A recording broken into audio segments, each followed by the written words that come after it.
And happening across our state today, simultaneous rallies planned in Greensboro, Winston-Salem, and several North Carolina cities. Many are continuing to take a stand after the deputy-involved killing of Andrew Brown Jr. in Elizabeth City and the investigation. Let's turn now to WFMY News 2's Aduria Chumba, who is live at the Greensboro rally. Faith leaders are spearheading the rallies here in Greensboro, which is set to start at 5 o'clock. It's also the same time that others in cities like Winston-Salem, Elizabeth City, and 4 others in North Carolina are set to start. Now, the protesters will be demanding for transparency and accountability for the deputy-involved shooting death of an unarmed black man, Andrew Brown Jr. The incident happened in Pasquotank County on April 21st, when deputies went to serve a search and arrest warrant for nonviolent drug-related offenses. Now, protesters say Brown was unjustly killed by the sheriff's deputies, but a prosecutor cleared the deputy, saying Brown used his vehicle as a weapon. The organizers of the march say they want transparency with the process, an independent grand jury investigation, as well as a swift release of police-worn body cam footage in its entirety. We're requesting a pattern of practice investigation to come into Pasquotank County, as well as the jurisdictions which comprise 7 counties, which are that are presided over by Andrew Womble, the district attorney there. And organizers say the marches are to stand in solidarity with Andrew Brown Jr.'s family, as well as the Elizabeth City community. Again, the march is set to start here at the Governmental Plaza in Greensboro at 5 p.m. Thank you so much, Adore. We do have teams in Greensboro and Winston-Salem covering these rallies, and we'll bring them live to you at 5 and 6. President Joe Biden is scheduled to speak soon in Tulsa, Oklahoma. He's there to commemorate the 100-year mark of the Tulsa Race Massacre. More than 300 black people were killed by a white mob over a 2-day period. The mob burned down the Greenwood district and used planes to drop projectiles onto the area. Thousands of survivors were then forced into internment camps overseen by the National Guard.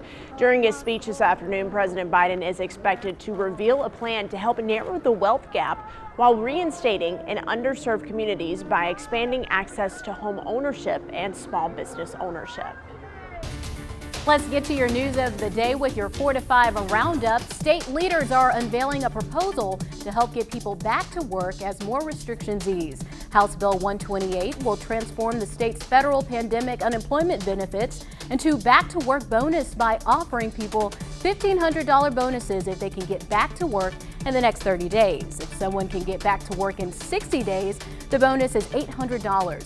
The federal unemployment benefits program has been on the center of controversy in our state as businesses struggle to find people to work. And leaders say people choose to stay home instead of work. Many employers in the state that are paying far, far above minimum wage. I've had manufacturers call me and say, Senator, I'm offering $22 an hour and $25 an hour, and I just can't find the workforce that I need. And one of the hazards of us finding ourselves in this particular situation is we're seeing jobs go overseas. To qualify for the incentive, people would have to attend job interviews. 2 Wants to Know's Ben Briscoe has an in-depth look at this proposal on WFMY News 2 at 6. And gas prices, they are starting to fall in Greensboro. According to Gas Buddy, they're down an average of 1.7 cents per gallon. Still, drivers are paying more than 27 cents more per gallon than they were last month and more than $1 more than this time last year. The average for a gallon of gas in the Gate City is $2.91. And Duke Energy's new rates start today. Bills increase 0.7% or roughly $2 a month. Now, this applies to all Duke Energy customers. The utility says the rate increase will help them keep energy grids more efficient and provide cleaner energy. They also plan to use it to pay for self-healing grid technology that help lower the chance of power outages. The North Carolina Utilities Commission approved the increase. Duke Energy says rates will still be below the national average. Well, you got to have the power to put the AC up and make sure you're staying cool, right? Temperature's getting a little bit warmer today compared to where we were over the last couple of days, but still very comfortable outside. As we look live, you see plenty of sunshine, just a couple of puffy clouds. 81 in High Point, 79 in Winston-Salem here. Everyone pretty much in the same boat. Now there is uniformity, upper 70s, right? Everybody seeing those comfortable temperatures. And here's the key. We still have humidity that's not all that bad. The dew points are in the low 50s. Once it gets to 60, we start to feel a little sticky. So we're good for now, but I do see changes coming our way starting tomorrow. It's really going to be a different type of day for your Wednesday. All clear across the state, but what you can't see is that we're going to start to change the wind direction. It's going to come off of the ocean over the next couple of days. Of course, that's a humid place. A lot of water there. So for tomorrow, the humidity is going to increase. And by tomorrow evening, around 4 to 5 and 6 o'clock, we could see a couple of isolated thunderstorms. Now, a few of them could even be strong for Wednesday afternoon. I especially think Thursday has the best chance of seeing some stronger thunderstorms as we go into the next couple of days. So be advised, each day over the next several is going to have at least a chance of a couple storms. The dry weather maybe finally coming to a little bit of an end. So I was in Riceville Beach over the weekend, and I was talking to the locals there because hurricane season is about to begin, and they can tell you all about North Carolina hurricanes. Isn't that funny, right? Whenever you go to the beach, someone does a storm. And June 1st is the first day, officially anyway, of hurricane season. You might have heard us talk about this a little while ago, but the forecast this year is for a more active season. Here it is, plain as day on the screen here. You can see this year's forecast calls for 13 to 20 named storms. Now that's tropical storms plus hurricanes. So how many hurricanes would that be? Well, 6 to 10, that's a little above average, and 3 to 5, they could be maybe a little bit strong. That's over Cat 3. So we'll keep an eye on that. Of course, that says nothing about whether they would come to North Carolina or not. We don't know that at this point in the year. But one thing I want to emphasize, June 1st is the beginning of hurricane season. There's absolutely nothing magical about today's date. We don't flip a switch, nothing changes. Usually for us, hurricane season is pretty quiet for the first couple months. But once you get to August and September, that's the peak of the chart there, that's when we typically see more action. So August, September, and October are our biggest times of year. And North Carolina actually gets hit more frequently than other states on the East Coast. Florida and North Carolina are the busiest places on the East Coast because we stick out like a sore thumb. It's easier for us to get hit. And so far, we've already had one storm. If you blinked, you might have missed it. It was Tropical Storm Ana. It lasted for like a day in the middle of the ocean near Bermuda. So no reason to panic now, but it's probably a good idea to have a plan, start thinking about preparedness, right? Yeah, that's like what I like to emphasize at this stage in the game. Just kind of make sure you have a plan, make sure you know what to do. We get these storms every year. So revisit that plan. What worked for you last year? What didn't? What kind of supplies do you like to have on hand? Of course, we don't live at the beach. So the main things that we prepare for here is just practicing safe driving, flooding precautions. You know, we see all that flooding all the time. The biggest problem for people is just driving into flooded roads. So pretty easy way to avoid that. Just don't do it. Turn around, don't drown. And we hope we never have to say any of these names. We don't get any hurricanes this year. We that always would be great. joke about the tricky pronunciations. Yes. I think this year's list is a little easier. Anna, Bill, Claudette, Danny, we can do that, Henry? so we'll see. I need to know if that's Henry or Henri. It's Henri, actually. Oh, So I got it wrong. We are French We'll get here. All right. Tim, thanks. Good You're explainer. welcome. All right, well, pickleball, disc golf, foot golf, do you know these sports? They probably don't come to mind when you're thinking about them. One local youth development director, though, is working to change that with a series of youth summer sports clinics. They are happening this summer, and WFMY News 2's Brian Bennett has more. Pickleball, probably not the top sport of choice for your 10 to 18-year-old, but all that may soon change thanks to a new summer sports clinic headed by Youth Development Director Britt Huggins. We're excited to host our first kind of youth sports clinics, which is a non-traditional approach that we're kind of taking. We're trying to highlight sports such as pickleball, as you see behind me, disc golf, traditional golf, and then foot golf, which is a new sport that we have through our department as well, too. Britt says the array of non-traditional sports were chosen on purpose. We love our traditional sports, there's nothing wrong with them, but we think this would just be a good opportunity to highlight some new and exciting sports around the community. The first sport to kick off the clinic, you guessed it, pickleball. That's one of the biggest rules of pickleball that makes it where people, they might come here and be like, man, that looks pretty easy. I can just take advantage and just stay up here. Got to stay out of the cushion. So that's the main thing to remember about. So, yeah. The paddle is a little bit smaller than a tennis racket. The court's a little bit smaller. There's certain aspects of pickleball that we're going to, come out and we're going to be able to teach you the fundamentals of how to play the game. Some different cool things about the sport, but yeah, I mean it's just a really cool paddle sport that is really exciting and growing in our community. As you can see, these courts are always busy behind us. This is Smith Active Adult Center that we have here. All in all, Huggins says the objective of the camp is to get teens out of the house and hopefully spark interest in new activities. Obviously, a lot of our youth in the community, they've been kind of cooped up for the past year. COVID has been really tough for on everyone really, and maybe sparking interest for a teen or for a youth that might say, hey, I've kind of heard about this sport, but I really don't know that much about it, and I'd like to go try it out. This is your opportunity to do so. Yeah, guys, so I got a little exercise earlier today, so I don't have to do that afternoon run, hopefully, when I get home. Did you play? I did play. Nice. I think you were doing something else at that time, Maddie, so you didn't see it. But Britt was awesome. This is going to be an event that, a lot of kids don't hear about foot golf or disc golf, and I actually had to Google it too, I'm not going to lie. But, something that everybody can enjoy. Definitely. I actually played foot golf once before, about 5 years ago. I had never heard of it at the time, but It's a lot of fun. It's a great workout, but you have to have a really strong kick to get that ball to go kind of far. Okay. Yeah, I feel bad now that I didn't see your athletic abilities, Brian. I'll rewind. I'm sad. I'm sad too, but I think it's great to get kids involved in these less popular sports, because I know a lot of people who continue to play sports like pickleball well throughout their adult lives. This is something that they pick up early and they can just continue doing that. It's very popular around here, pickleball. Yeah, definitely. And he also said it's better on the knees than tennis is. So, I'm looking forward to hopefully trying it out again, Maddie and Lauren. Maybe we can all do it. A little bit of foot golf. I will be there to watch. You guys got Keep this. score. You got it. All right, well, if your kid is going to summer camp this year, they may be able to skip wearing the mask for some activities. The CDC changed its recommendations for summer camps and fully vaccinated kids and staff members. Children fully vaccinated will not need to wear their mask inside or outside, giving the chance to experience a somewhat normal summer. The agency says children who aren't fully vaccinated will still need to wear their mask outside if they're in a crowd or anytime they're inside. Stick with us, we'll be right back.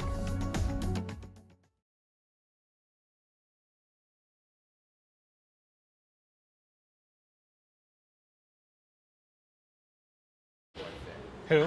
Kelsey Riggs worked there. Yeah. She's living the life, my God. Seriously. I want that job so bad. Hey, mic check 1, 2. It's a beautiful day for some baseball, isn't it? Is Brian talking to my ear?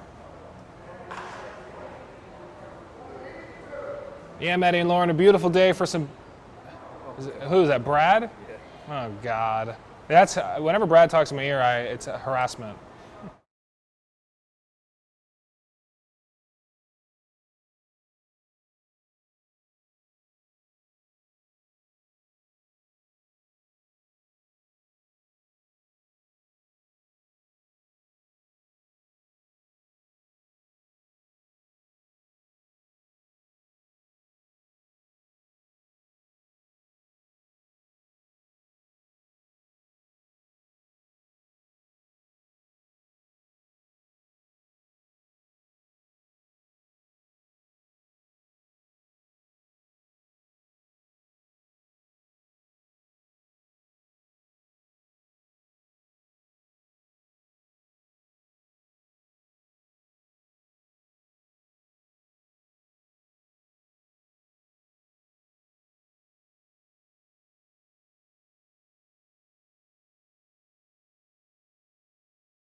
Well, the weather is warming up just in time for a baseball game. The Hoppers are hosting the Winston-Salem Dash for the Battle of I-40. I love that.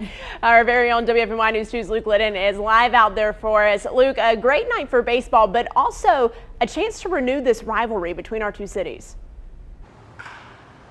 Hey there, Lauren and Maddie. Yeah, it's a beautiful day for some baseball, isn't it? Yeah, it sure is. But this isn't just any ordinary Hoppers game. In fact, it's much more, like you mentioned, as the Hoppers are set to renew the rivalry with the Winston-Salem Dash a little bit later tonight. And when you think about it, this really should be a first-time experience for everyone in attendance because these two teams, the last time they met, 53 years ago. So it's safe to say the fans and the players are excited for the start of the Battle of I-40.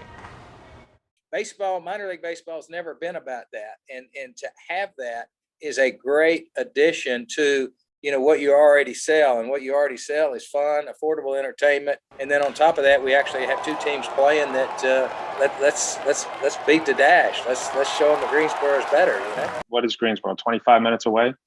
That's awesome. It does. It kind of creates a rivalry, and plus, that's a great ballpark to go to. That's always a good thing, too. It makes it exciting for these players. And when you play a team 5-6 days in a row, there's some chirping going on.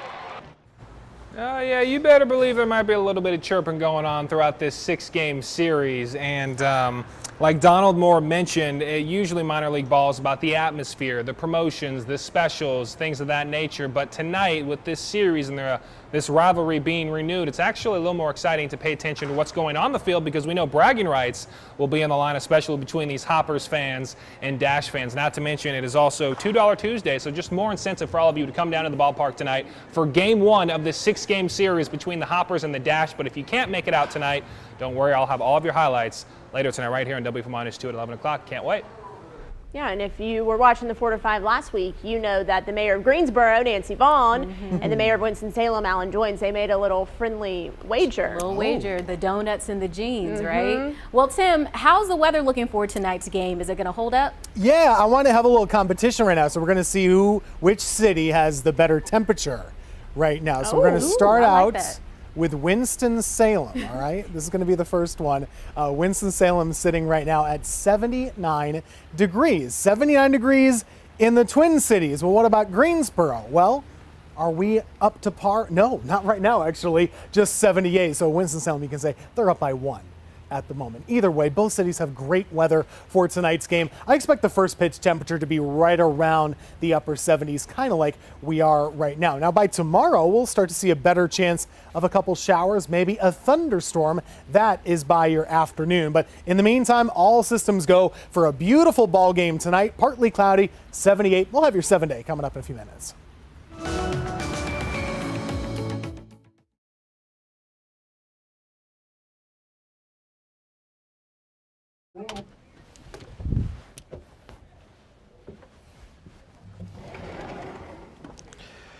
Still mic'd up, still mic'd up, still mic'd up, still mic'd up. No worries. Everybody, no worries. It's all good. Things are fine. Things are fine. Things are great. Things are great. How you doing, Miss Julie? Good, how are you?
More than 180,000 North Carolinians are living with Alzheimer's, and more than 358,000 family and friends are serving as caregivers. And today kicks off Alzheimer's and Brain Health Awareness Month. Health experts say there are steps we can take now to implement good brain health for the future.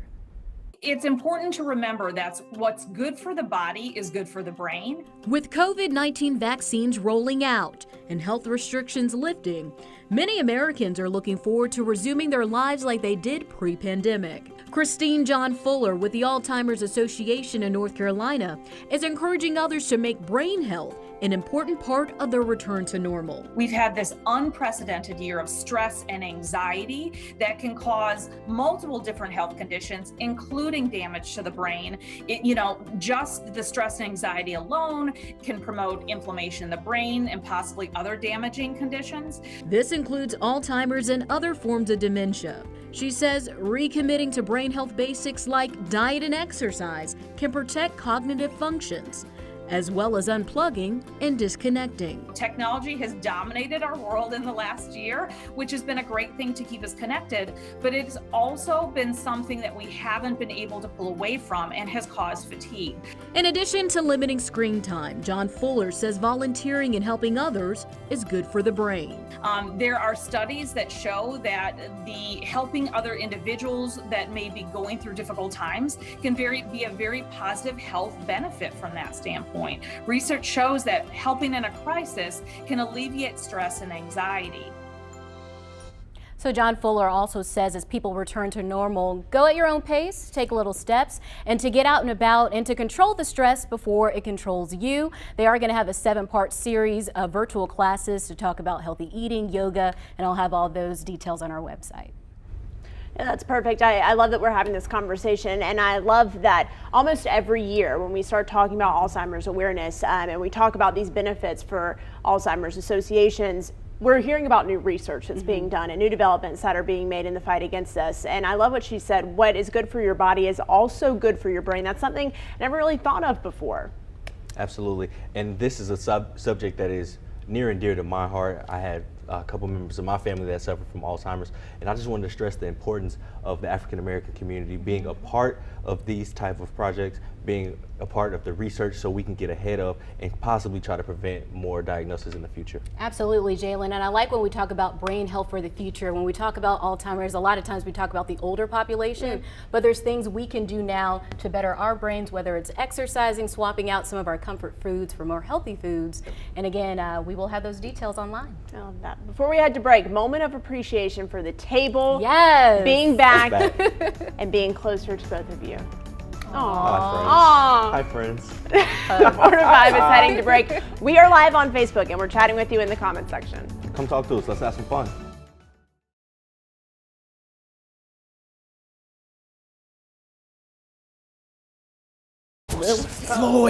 Floyd.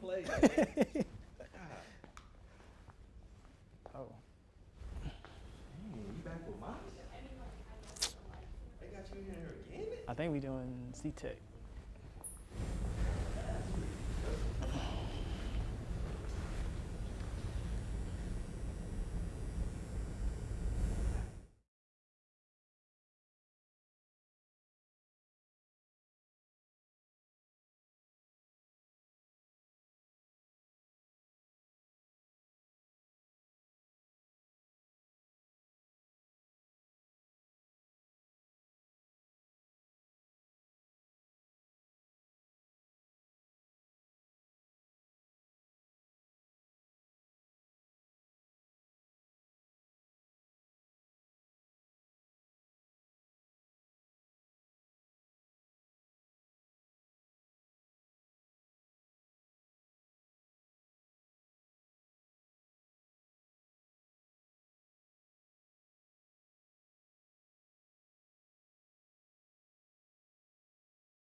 Welcome back to your 4 to 5. A world-renowned tennis player will not play in one of the biggest tournaments. Naomi Osaka withdrew from the French Open.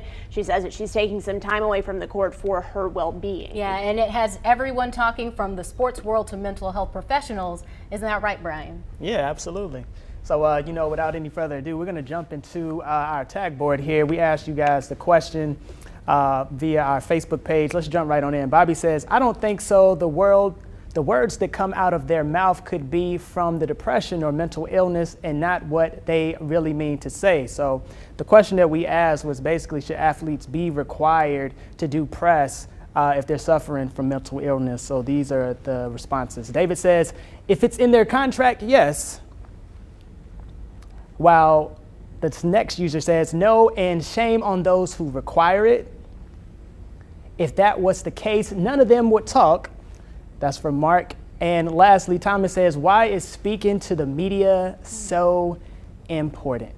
Yeah, so I think it's important to note here that Osaka said she started suffering from some bouts of depression after the 2018 U.S. Open. And one of the main causes for some anxiety she had was talking to members of the media. She's a very introverted person. And although she is a dynamo on the court, she says that's where she wants to be. She doesn't want to be in press conferences all the time. So she asked the French Open if she could wait until after play to speak to members of the press. And they said no, they fined her $15,000 and told her that more sanctions could be coming. That's why she withdrew. What I like about this is how this is getting international attention. Everybody's talking about mental health and the stigma of mental health, and all the athletes who have been pouring out, you know, supporting her, being like, take care of your body, take care of your mind, and do what's best for you. Yeah, I mean, it's a tough thing, guys. I mean, you can look at it from both sides of however you want to look at it, but you know, if it's in the contract, yeah, you probably do have to do it. But, you know, I think at some point, too, we have to kind of look at, got to put yourself first sometimes. Yeah, but definitely. if a player broke their arm, of course they would withdraw from the tournament. So why aren't we treating mental health like we would a physical injury? Exactly. I agree with that. Yeah. So, I'm proud of her. Me too. We'll be right back.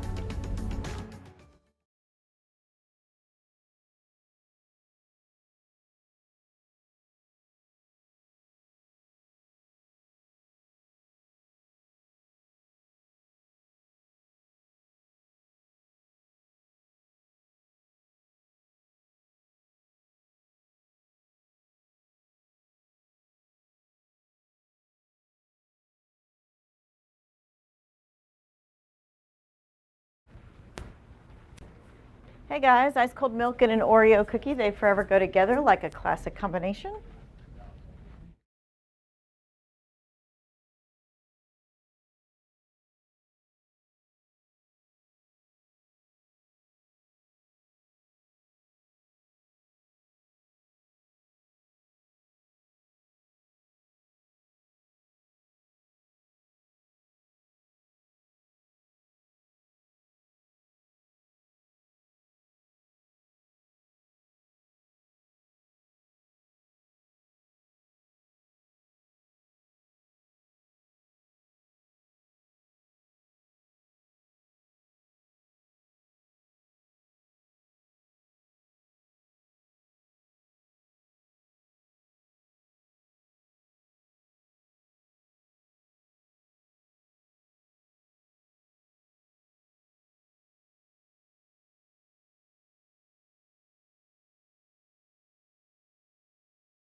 Hello, good afternoon. Welcome back to your 4 to 5. I'm Maddie Gardner. We have Lauren Coleman, meteorologist Tim Buckley, Jalen Gilkey, and Brian Bennett with us today. How's everybody doing? It's been great. It's a beautiful Tuesday. Yeah, beautiful Tuesday. I like that we had the table and everything. Been a good calling show. it Monday Tuesday. Feels like a Monday. It's actually a Tuesday. Don't do that. It's your Monday. Depends on if you worked yesterday, right? Most people's Monday. Yeah.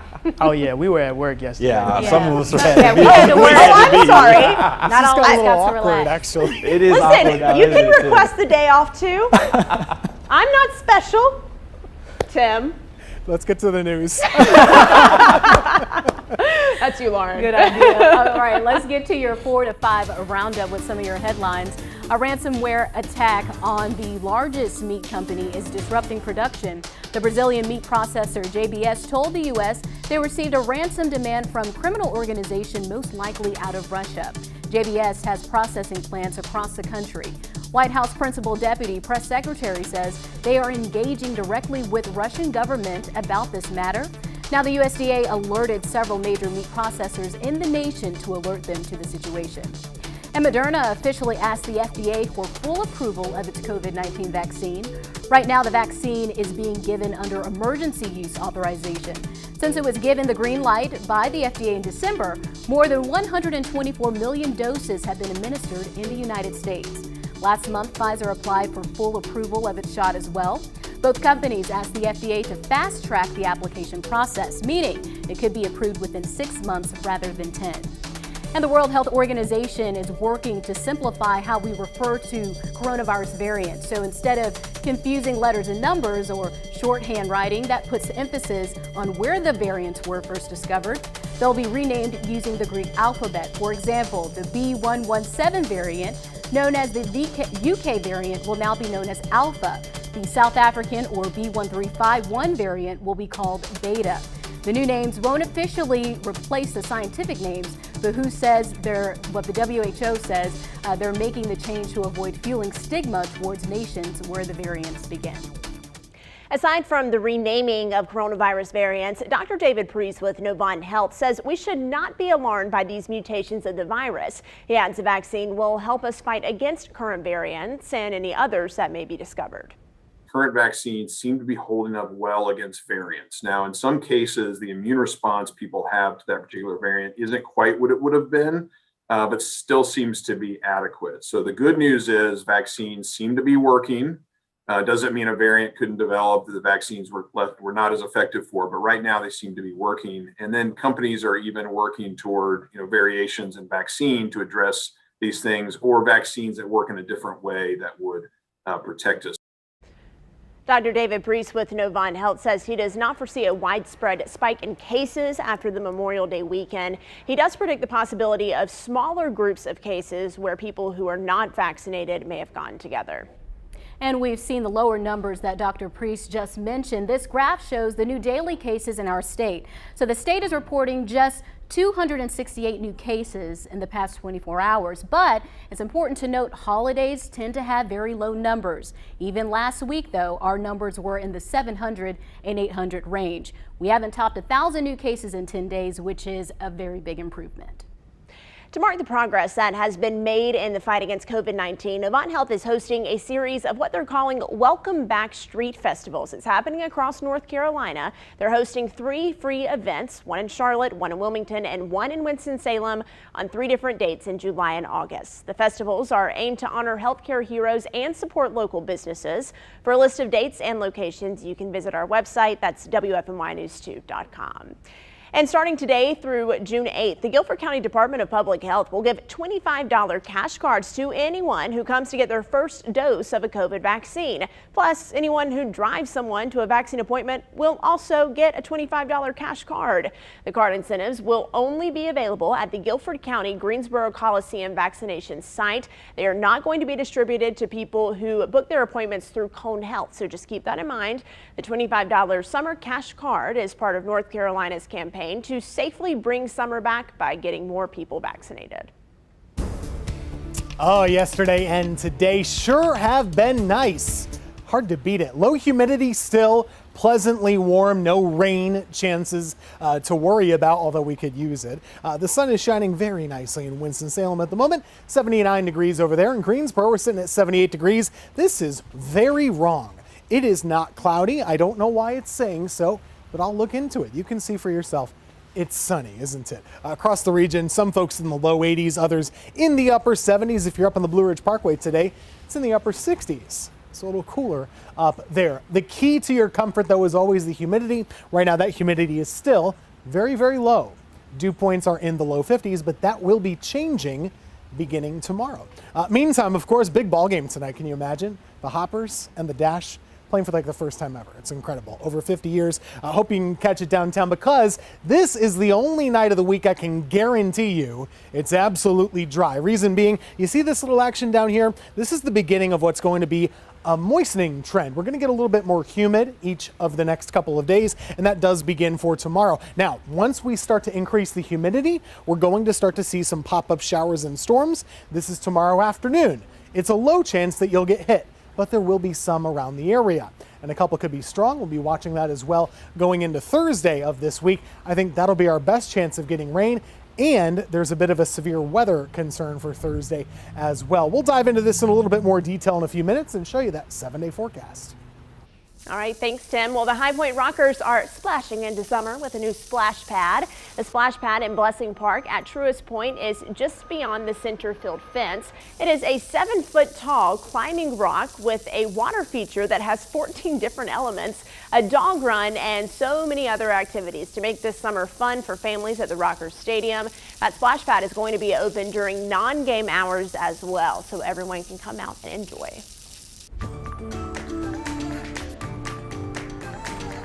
Big question, here you go. What side are you on? Are you cake or are you pie? Now, I love both, but I clearly have a favorite. Which one is yours, Maddie? There is only one answer, and it's cake. Ah, okay, Jalen. It just depends on what kind of pie we're talking about. Oh, okay. I'm a big sweet potato pie guy. Oh, I see. All right. And Lauren, I think we just recently had a conversation about this. Which one are you picking? Yeah, we were just talking about this yesterday. Yep. I like pie. You can have it sweet or savory. Pie. Okay, I love cake. In fact, I say that icing is my love language. Yes. I've made and decorated a few cakes because I love them. I made these Angry Bird cakes for Eric's son Tyler one year. It's whatever the kids ask for, whatever their favorite is, a superhero or Minnie Mouse, all the sprinkles or whatever sport they're into. The last cake I made was bubble guppies, and I had never heard of that thing before, but it's whatever the kids want, right? So I want to know, do you remember a favorite birthday cake as a kid? A favorite? Yeah. Not so much, but I do have a specific type. I love cookie cake, so now that's the thing. That's the go-to every time. Gotcha. Okay, Maddie, do you have a fave? Is it cookie or is it cake? That's all I'll say about that. It's not both. Cake, it's a cookie. I always put the emphasis on the cake for any event. So every birthday cake was my favorite cake. And any cake, any time of day, no matter. We don't need a celebration to have cake. We just need cake. Yes. All right, Lauren. I loved Winnie the Pooh when I was younger, Yeah? so for my 3rd birthday, I had a Winnie the Pooh cake. Super cute. Okay, well, this next cake, I gotta say, I've never seen anything like it. I don't think you have either, and it's worth talking and learning about. This is Leona. She loves The Lion King. You see her here with her cake, but let me give you an up-close look at this cake because it's the scene where Scar sends Mufasa falling to his death. That's right. You can see poor Mufasa just laying there, and get this, the birthday girl asked for it. I felt really embarrassed asking because I thought they would think that I was a horrible parent, you know. I was like, so here's the thing. This is what my child said. I thought it was funny. We're just going to go with it. Let's just fulfill this really random cake request that we'll look back at in like 10 years and laugh.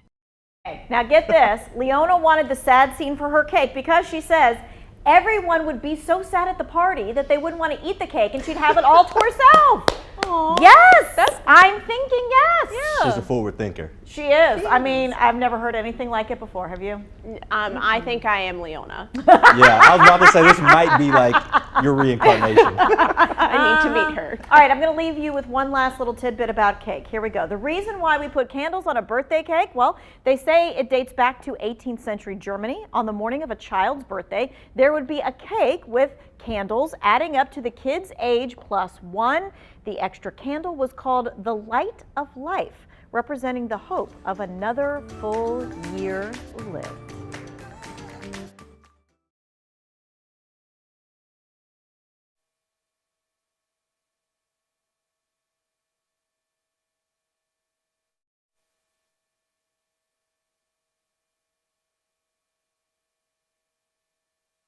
Yes, I'm here.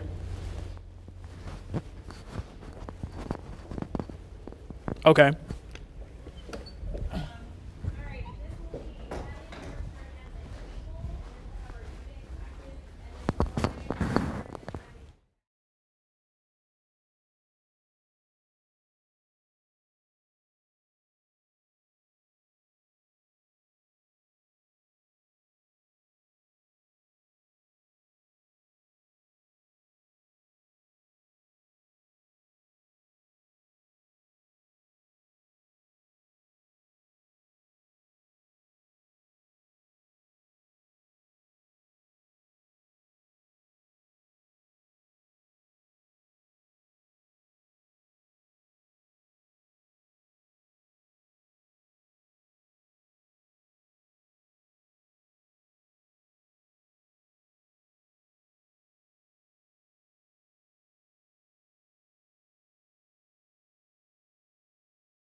Welcome back to your 4 to 5. You know, the pandemic, it has been a trying time for all of us. We had to stay 6 feet apart from each other, our friends, even our loved ones. Yeah, but even when we had a social distance, we could still lean on each other. Coach Lamont shares the importance of having someone in your life to bring light when there's darkness. It's not good for any of us to walk through life alone. We all need someone to walk with us, or else who would be there to pick us up if we fall? There is no doubt that many relationships can be complex, and oftentimes when offense shows its face, we tend to draw back and isolate ourselves. It's easy to embrace the thought that we don't need someone or that we can make it through life alone. I've been there, suggesting to myself, I don't need nobody else but God. Have you ever said that? Never allow offense to be stronger than your relationships. If you value the relationship, choose to grow through the offense. This will only make the relationship stronger. If the offense is too deep, choose to forgive and move on. When evaluating any relationship, remember this: some for a season, some for a reason, and some for a lifetime. This is Coach Lamont reminding you to have your best YOUDAY. I'll see you tomorrow. Great advice from Coach Lamont. You know, it is important to have good people in your life when you're going through struggles. You can't keep it all in. You have to be able to lean on one another. All I have to say is lean on me. When you're not strong, and I'll be a friend. I'll help you carry on. For it won't be long till you're going to need somebody to lean on. That's right. All those. I love that. I came up with that on my own. Let's give her a hand clap, guys. But it is so true, right? Like, we all need friendships. We all need to work on relationships, because when times get tough, they're going to be there for you. Yeah, absolutely right. Both of you guys are right. Just having family, friends, anybody that you can reach out to and talk to so you're not alone. I mean, that's the difference between maybe turning a bad path and, you know, getting back straight, you know, where you need to be. And I remember when everything first started and we were under very restrictive rules and everyone was trying to stay home as much as possible, we were thinking about what if social media weren't a thing right now, and how much technology helped us stay connected throughout all of this, whether it was social media or FaceTime calls or Zoom, which I know we are all tired of, but it was a lifeline for so many people during this to feel connected. Definitely. My family, we actually did like a Coleman brunch every other Saturday where we just got on Zoom. Everyone cooked breakfast in their own house, but we felt like we were still together even though we were so far apart. Yeah, we actually did, I want to say it was for Thanksgiving. Everybody got on the Zoom, you know, with the family. Of course, it took about 5 more hours than it needed to because, you know, we had our grandparents and stuff trying to, where this button at? Yeah, so, you're on mute, Grandma. You know, but it worked out and it was really great. It was really great. Yeah, wise words. Always love Coach Lamont. Yeah. All right, 4 to 5's heading to break. We are live on Facebook. That's where we connect with you. So come on and join us.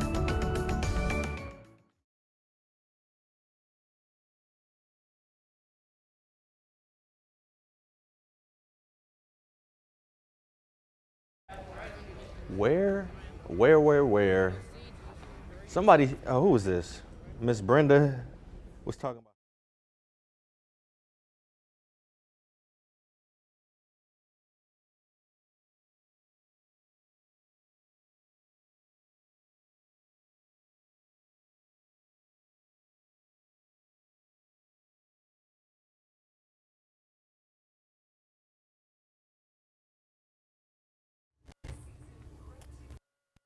Hi there, 1, 2, 3, 4, 5. 1, 2, 3, 4, 5, 6, 7, 8, 9, 10. Hello, hello.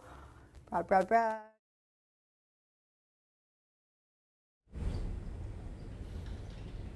Yes, sir, I am still here.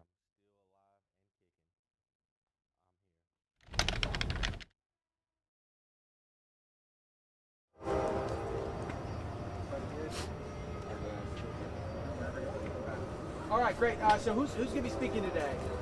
Is there kind of like a representative for everybody, or? Okay. You can spell your first name for us, spell your last name for us, please. All right.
Another summer opportunity for kids in the Triad, jobs for teens who are interested in fashion. Greensboro Police Department is hosting a hiring event with Polo Ralph Lauren to fill 150 positions.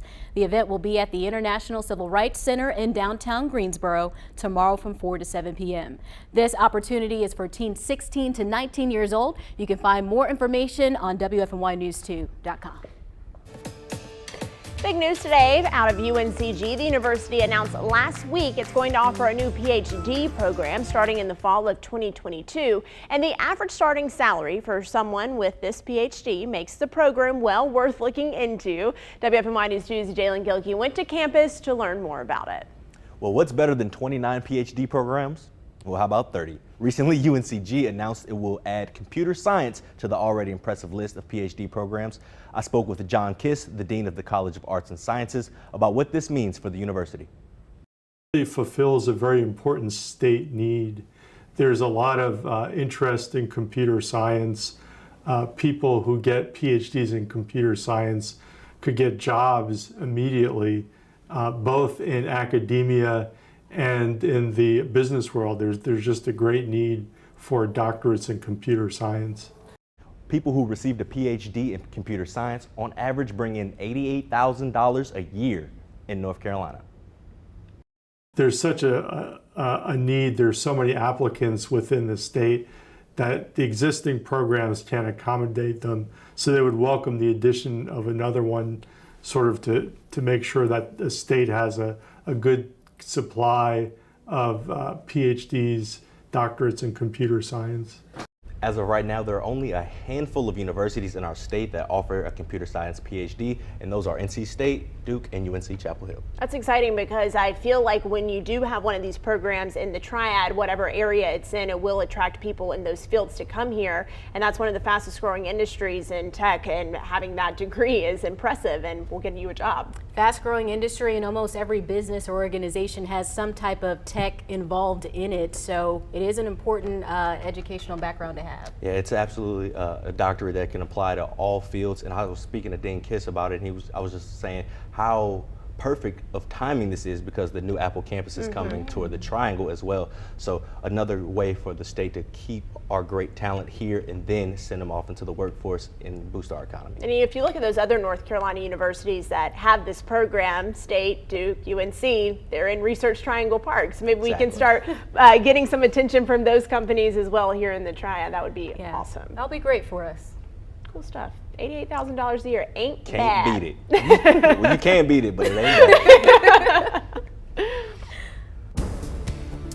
Money talks, that's what they say, right? Hey, a beautiful day across the area today. Blue sky, pretty much start to finish. Only a couple of kind of puffy clouds from time to time. A little haze in the sky from time to time as well. But it's been comfortable. It's been dry. We know this. We got a little rain late last week, but we need more. I think we're heading for a pattern change. What I mean by that, there's a couple areas of rain that could be coming our way the next couple of days. One is in the middle of the country, the other is over here, and that's kind of a signal of a changing wind direction. Watch high pressure go off the coast. What that does, it changes our wind to be more southeasterly. When you get that wind to come off the Atlantic Ocean over several days, we build our humidity. And we're entering the summer months now. We're usually pretty humid, and that's going to happen over the next few days. Now tomorrow, there could be an isolated storm. By Thursday, more widespread storms will be possible. And with a front over here, low pressure over there, and wind coming in off the ocean, that can oftentimes be a recipe for a few severe thunderstorms. And it's a couple days away, but we do at least have some risk of that happening for Thursday. So circle Thursday in your mind right now as a day where you'll have to pay more attention than usual to the weather. For tonight, we're cooling off to right around 60 degrees. We'll get a little muggier next couple of days. Best chances for rain will be Thursday and Friday, looking dry and seasonable for the weekend. Coming up on WFMY News 2 at 5 o'clock, several rallies across the state are starting soon, including here in the Piedmont Triad. Marchers are demanding more answers about the death of Andrew Brown Jr. We are live at the events in Greensboro and Winston-Salem. Next on WFMY News 2 at 5 o'clock.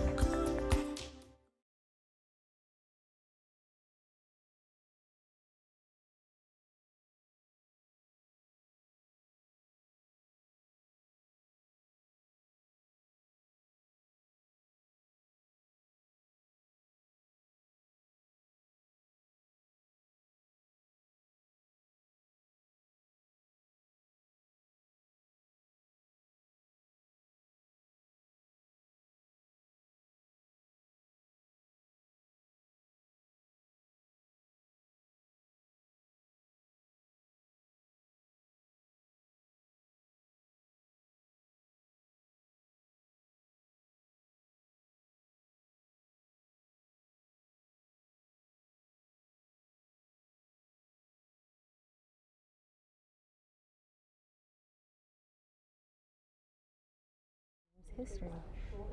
1, 2, 3. WFMY News 2's Sean Higgins has more on the history of both teams. Hi, Callie. Mic check 1, 2, 3, 4, 5. Hey there, Oklahoma, Oregon, Pennsylvania, Rhode Island, South Carolina, South Dakota. Hi, Callie. So we are regular B&D, huh? Oh, look at that.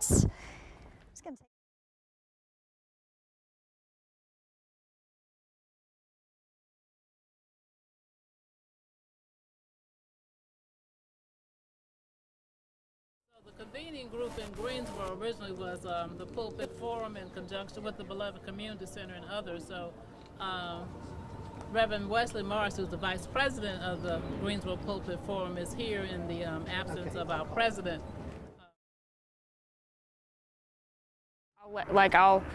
I'll toss it to the side, and then I'll tell you, and I'll walk back in screen, and then we can get me back on camera. You have to tag after the shot. Yeah, it's just a quick, again, not too many people here, but we are expecting things to pick up in the next few minutes or so, or pick up in the next several minutes over the next hour. We'll continue to bring you live coverage for now, live and with.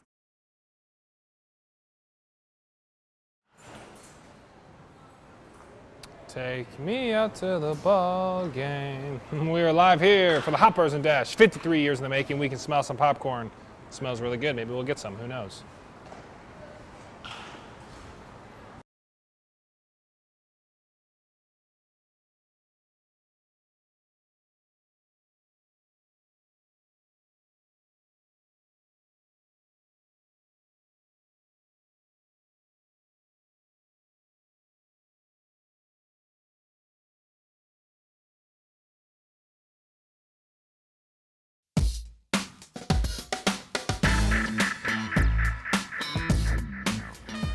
It's time for my 2 cents. I want you to pause and take a moment and listen to these statements. One day I'll go on that vacation. One day I'll spend more time with my family. One day I'll start living a healthier life. One day I'll chase my dream. You may have said something like this before or thought about what you'd like to do one day. But what would happen if one day turned into day one? What if you started today? It's scary, right? Because change is. But too much of life is spent waiting to live. And I get it. The journey to get to where you want to be can be intimidating. There are risks involved or sacrifices to make. But making the simple decision to start, that's pretty easy. One step at a time, starting with day one. Day one of planning your vacation. Day one of spending more time with your family. Day one of healthier choices. Day one of chasing your dream. One day starts on day one, and today sounds like a pretty good day one to me. That's just my 2 cents. That's your 4 to 5. WFMY News 2 at 5 starts now.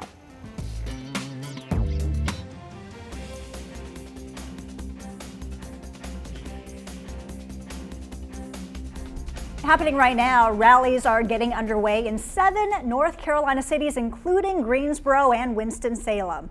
People are demanding accountability for the deadly deputy-involved shooting of